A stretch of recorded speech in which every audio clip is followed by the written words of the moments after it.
Hi guys, welcome to my videos. So guys, I have some really important information. So because of the new development in southern Africa where a new variant of concern has been found, Canada has to restructure its travel restrictions, and even mandatory hotel quarantine has returned in some cases. So guys, what Canada is doing, like you must have heard about this new variant of concern, and these restrictions are not just by Canada, while this is being put by many other countries, including India. India too have applied some more information in this. So Canada is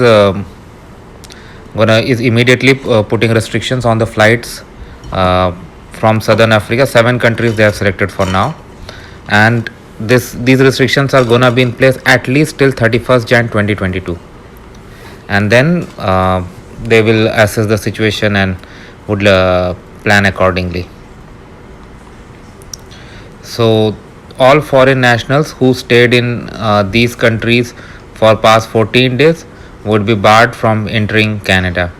And these countries include South Africa, Mozambique, Botswana, Eswatini, Zimbabwe, Lesotho, and Namibia. And they are monitoring the situation, and it could be imposed on other countries as well.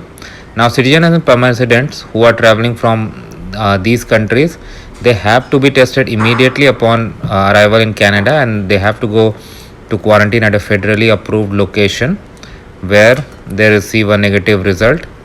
If they do test negative, the remaining quarantine they can do at home, and they have to take another test on their 10th day of quarantine.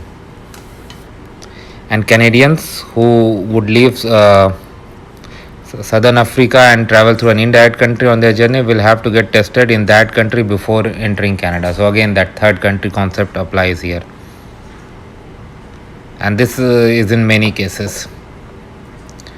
So this variant of concern hasn't been detected here in Canada, and hopefully it does not. But I'm really scared, like how it happens.